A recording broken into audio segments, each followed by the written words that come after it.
Yes, bete. So this is the application that we have in our syllabus. It is, suppose you are Mohit or Meena, a student of St. Mary's Convent School, Ghaziabad. Write an application to the principal for remission of special fine imposed on you for misbehavior in the class. अब ये है application. I hope आपको ये समझ आई है कि क्या है एप्लीकेशन. एप्लीकेशन ये है कि आपको कोई स्पेशल फाइन लगा है, और वो स्पेशल फाइन किस लिए लगा है? That is for misbehaviour. आपने क्लास में कुछ मिसबिहेवियर किया है, उसके कारण आपको ये फाइन लगा है, और आपने अपने प्रिंसिपल को आपने एप्लीकेशन लिखनी है कि वो मुझे जो स्पेशल फाइन लगाया गया, इम्पोज का मतलब आप पे जो फाइन लगाया गया, कि वो जो स्पेशल फाइन क्लास में मिसबिहेवियर के कारण मुझ पे लगाया गया है, वो फाइन मेरा माफ कर दिया जाए. ठीक है. So this is the application that you are to write. Okay जी. नाउ ओके बेटे. So now my question is कि that we will discuss afterwards. Before that, but whenever, by the time you keep on thinking that what are the things that you can write in this application, okay? But before that, I want to tell you कि जो आप गलतियां करते हो बेटा जब application लिखते हो, सबसे पहले आपको उसमें बताया गया था you are to write this application to the principal. So mind one thing बेटे, जब आपने एप्लीकेशन लिखनी है, जो गलतियां आपकी होती हैं, सबसे पहले while starting application, suppose this is the margin of your notebook, okay? This is the margin of your notebook, right? आपने बेटा जब एप्लीकेशन स्टार्ट करनी है, you are to start with the principal. क्योंकि ये एक एप्लीकेशन है, हम प्रिंसिपल को लिख रहे हैं, तो सबसे पहले हमने जिसको एड्रेस करनी होती उसके बारे में हम लिखते हैं, right? So it is, we will start, it is the principal. अब ये चीज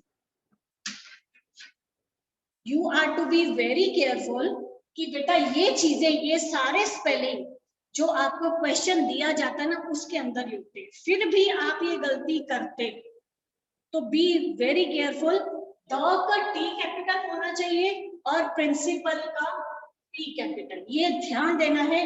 आप क्या करते हो, द का टी भी तो कैपिटल कर दो, तो प्रिंसिपल का पी स्मॉल कर दो, तो ये नहीं करना. उसके बाद जो स्कूल का नाम दिया हुआ है वो हमने लिखना होता है. उसके लिए you have to be very particular. It is Saint Mary convent school. Okay. अब इसमें गलती क्या होती है, पहले तो सेंट का तो लिख दिया S capital, then you start the writing M small, C small, S small. No. आपके स्कूल का नाम क्या है? Swami Sanghdas public school. Okay.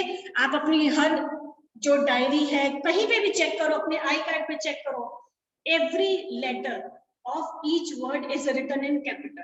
तो सिमिलरली यहाँ पे भी सेंट का एस कैपिटल, मेरी का एम कैपिटल, कॉन्वेंट का सी कैपिटल एंड स्कूल का एस कैपिटल. ये गलतियां नहीं करनी.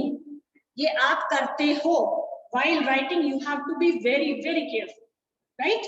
स्कूल का नाम आ गया, then we will write name of the city. It is Ghaziabad. Okay. I hope you all are familiar with the name of the city. Delhi के पास है ये Ghaziabad. Okay. Again, G capital, ये पता है आपको, this is proper noun. ठीक है. तो it will start with G capital, Ghaziabad. उसके बाद आता है, then we will write date. Okay, very nice. Ma'am, Yes बेटे. मैम ये एप्लीकेशन ग्रुप पर भेजी जाएगी? बेटा हम आपको भेजेंगे, अभी आप सिर्फ समझो. Please listen carefully. ओके. हाँ जी बेटे. नाउ डेट के बाद बेटा कभी भी इक्वल टू नहीं डालना. इक्वल टू नहीं डालना, that is a wrong way. आपने कोलन डाल देना, 2 डॉट्स. ओके. उसके बाद डेट लिखने का फॉर्मेट भी, वो भी गड़बड़ी हो जाती है. वो भी गड़बड़ी हो जाती है। डेट कैसे लिखनी है? 26 अप्रैल लिख सकते हो तुम एंड 2021, और you can write it like this also 26 अप्रैल, ऐसे भी लिख सकते हैं। And after that comma 2021। अब यहाँ पे आप लोग क्या गलती करते हो? यू राइट इट लाइक 26, ये तो लिख देते हो कि मैम ने बोला 26 अप्रैल 2021। अब यहाँ पे 26 अप्रैल देन 2021 ऐसे भी लिखा जाता है, लिखते हो ना ऐसे में? This is wrong way. और आप कैसे लिखते हो? 26/4/2021 ऐसे भी लिख देते हो। So this is also wrong. तो right way to write date is this. अब यहाँ पे ये जो TH डालते हो ना आप बेटे, इसको ऊपर नहीं डालना, इसको साथ में ही लिखते। Okay, is it okay? Good, very nice, very nice. Okay बेटा, हाँ जी। देन इसके बाद एप्लीकेशन में एक चीज और हम ऐड करते हैं, दैट इज सब्जेक्ट। सब्जेक्ट मतलब कि हम वो एप्लीकेशन किसके बारे में लिख रहे हैं, क्या है उस एप्लीकेशन। उस एप्लीकेशन में जैसे पंजाबी में भी आपने अर्जी की है, उसमें भी किया है ना, विषय क्या टॉपिक है, किस बारे में आप लिख रहे हैं। So here it is revision of fine. Now एक ग्रामर का क्वेश्चन यहाँ पे, revision of fine, is it a phrase or a sentence? Type in chat box. Type in chat box. Remission of fine. Is it a phrase or a sentence? मैंने बोला था ना साथ साथ में ग्रामर चलेगी। Phrase. No, don't give answer like this. Don't give answer like this. No. Okay, okay. बेटा phrase के spelling PHRASE, ये FRAZE नहीं होता। अगर आपने प्रीवियस क्लासेस अटेंड की हैं, very good, it is a phrase. कैसे पता चला? क्योंकि इसमें कोई भी वर्ब नहीं है। फ्रेज और सेंटेंस में यही तो डिफरेंस होता है, इसमें कोई भी वर्ब नहीं है। ओके, और सेंटेंस को हम we always started with capital letter, और जो फ्रेज होता है उसको कैपिटल लेटर से नहीं हम यूज करते लिखते। अब यहाँ पे रिमिशन आर को स्मॉल से लिखा है ना, सो it is a phrase, right. Okay बेटा, अब सब्जेक्ट हो गया, उसके बाद हमने क्या लिखना है? इट इज सैल्यूटेशन, मतलब जिसको हम लिख रहे हैं। अब हम प्रिंसिपल को लिख रहे हैं, हमारे स्कूल में प्रिंसिपल मैम है ना, सर भी हो सकते हैं, कई स्कूल में सर भी होते हैं। तो ये प्रिंसिपल जो है दैट इज अ जो नाउन है। ओके, तो यहाँ पे it is a common gender, यहाँ पे सर भी हो सकता है, मैम भी हो सकता है। हमारे स्कूल में अगर मैम है तो we are going to write it respected. अब यहाँ पे भी मैम लिखना है, this is a formal way to write madam, right, MA'AM, this is how you are to write. ये चीज आपको पता चलनी चाहिए कि कैसे लिखनी है। वन थिंग मोर, ये सारा अगर आपने नोटिस किया, ये सारे का सारा मैंने नोटबुक की मार्जिन के साथ साथ लिखा है। ये सारा आपने बेटे मार्जिन के साथ साथ लिखना है। ये नहीं करना कि द प्रिंसिपल यहाँ आ गया, स्कूल का नाम यहाँ से शुरू कर रहे हो, डेट उधर से दो, सब कुछ ये गलत है, ठीक है।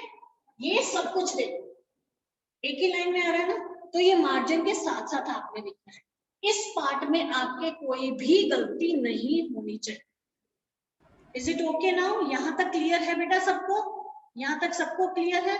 Okay, so this is the beginning part of the application, right. यहाँ तक सबको क्लियर है? ओके ओके बेटे, ठीक है बेटा, यहाँ तक सबको क्लियर है नाउ। सो यस बेटे, after writing the whole content, last में हम लिखेंगे thanking you and then yours obediently, OBEDIENTLY। अब यहाँ पे क्या ध्यान देना है?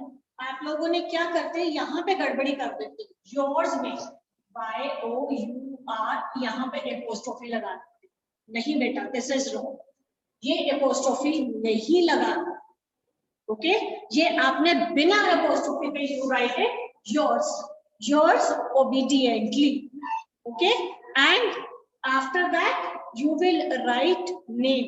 अब आपको एप्लीकेशन में नाम दिए जाते हैं दो, one is Meena, other one is Mohit. Please दोनों नाम नहीं लिखने। If you are a girl you will write Meena, if you are a boy you will write Mohit, ये चीज का ध्यान रखना है। So as I am a girl I will write Meena, and after that you are to mention your roll number. अब अगर हमने application में पहले क्लास एंड सेक्शन मेंशन कर दी है तो हम यहाँ पे नहीं लिखेंगे, ठीक है, अगर नहीं किया तो लिखेंगे। अब हम एप्लीकेशन में कर चुके हैं उसको mention, then we will write it Meena and roll number, अब जो भी आपका रोल नंबर है, okay. So this is how you are to write application. ये जो गलतियां आप करते हो वो मैंने बताई, ओके, तो ये गलतियां बेटा नहीं करनी। ओबीडिएंटली के स्पेलिंग तो रट लो, ओबीडिएंटली के स्पेलिंग बेटा रट लो, ये हर एप्लीकेशन में यूज होते हैं, ये आपको आने चाहिए। It is OBEDIENTL, right? Is it? Excuse me ma'am. Yes बेटा, यस यस। मैम हमने नेम भी लिख दिया और रोल नंबर भी, मैम हमने क्लास नहीं लिखनी। बेटा मैंने वही तो कहा है, सुनो ना आप ध्यान से, मैंने यही तो कहा है कि अगर हमने एप्लीकेशन में मेंशन कर दिया है, इट डिपेंड्स कि अगर आपकी एप्लीकेशन में पहले आप अपनी क्लास सेक्शन मेंशन कर चुके हो तो यहाँ नहीं लिखोगे, यहाँ पे अगर नहीं आपने मेंशन किया हो तो mention, right? Is it okay बेटे? ओके, हाँ जी बच्चे। So this is how you are to write application. अब now we come to its content, okay. So what to write in its content? हाँ जी बेटे, तो after writing everything means the principal, name of the school, Ghaziabad, date, subject, उसके बाद salutation, respected ma'am. Now we come to the content. हमारी application थी कि you are requesting your principal to remit your fine, ठीक है, for remission of special fine imposed on you for misbehavior in the class. So this is how you will write, respected ma'am, I am a student of class 5 of your school. I have been fined rupees 500 for misbehavior in my maths class. Ma'am, I want to say that I did not commit any mistake. Now आप अपने आप को justify करना है कि ma'am मैंने कोई गलती नहीं की। When our teacher, अब incident आपने फिर बताना है कि क्या हुआ। So incident क्या था? It is when our teacher turned her face towards the board, someone from backside threw a piece of chalk at her, कि मैम बोर्ड पे लिख रहे थे और पीछे से किसी ने चॉक फेंक दिया मैम के ऊपर। When she moved, अब मैम जब मैम मुड़े तो she found me talking to my friend. उन्होंने देखा कि मैं अपने फ्रेंड के साथ बात कर रहा था, तो she thought that I had thrown the chalk. उनको लगा कि मैं अपने फ्रेंड से बात कर रहा था, तो उनको लगा कि मैंने ही वो चॉक फेंका है। In spite of my refusal, refusal मतलब किसी चीज को मना करना, डिनाई करना। In spite of my refusal, she asked me to go out and reported the matter to you. कि मेरे मना करने के बावजूद उन्होंने कहा कि नहीं, तुम क्लास से बाहर चले जाने को मुझे कहा और पूरी चीज आपको उन्होंने बता दी, पूरा केस उन्होंने आपको बता दिया। I have already met the teacher and explained the situation. कि मैं पहले ही टीचर से मिल चुका हूँ और मैंने सारी चीज मैम को बता दी है। She seems to have realized that I was not at fault. Not at fault का मतलब कि मेरी गलती नहीं थी, कि वो अब उनको रियलाइज हो चुका है कि ये मेरी गलती नहीं थी। Obviously, sometimes it happens कि आपकी गलती नहीं होती उस टाइम पे, ऐसा नहीं, टीचर भी बोलते कि होता है, घर पे भी मम्मी बोलते कि नहीं तुम्हारी गलती, बाद में जब हम पूरा एक्सप्लेन करते हैं तो अच्छा ठीक है, इट्स ओके। सो ऐसा ही हुआ कि मैंने टीचर को सब बता दिया and she seems to have realised, मुझे लगता है कि उनको अब रियलाइज हो गया है कि I was not at fault, मेरी गलती नहीं थी। देयरफॉर, देयरफॉर का मतलब होता है इसलिए। Therefore I request you to remit, अब रिमिट, वो रिमिशन नाउन था, रिमिट क्या है, verb. To remit the fine of ₹500 imposed on me। इसलिए मैं आपसे रिक्वेस्ट करता हूं कि मेरे पे जो 500 रुपए का फाइन लगा है वो माफ कर दीजिए। उसके बाद thanking you, yours obediently, as I have written here also, yours obediently, apostrophe नहीं डालना, and then Meena and roll number. So this is how you are to write application। अब आपने मुझे एक और रीजन भी बताना है, as earlier also some students they told me, ठीक है, कि somebody else was fighting, so I tried to pacify them, and when the teacher came, she thought that I was fighting, and she fined me। So this is how you can find about other reasons also। Misbehaviour से related और क्या हो सकता है। सो जब आप ये काम बेटा नोटबुक पे जब ये एप्लीकेशन लिखोगे, सिंगल लाइन में you are not to write the whole application, single line में you are to write one more reason, only single line. Got it? आपने एक और रीजन लिखना है। आपने जब ये एप्लीकेशन लिख ली, ओके, उसके बाद another रीजन करके, another रीजन, उसमें कोई भी आप रीजन छोटा सा 1 या 2 लाइन में जो भी आपका सिर्फ reason, not the whole application, कि और क्या रीजन हो सकता है for fine for misbehaviour in the class. अब ये बात समझ आई? So this is how you are to write application also. ठीक है जी।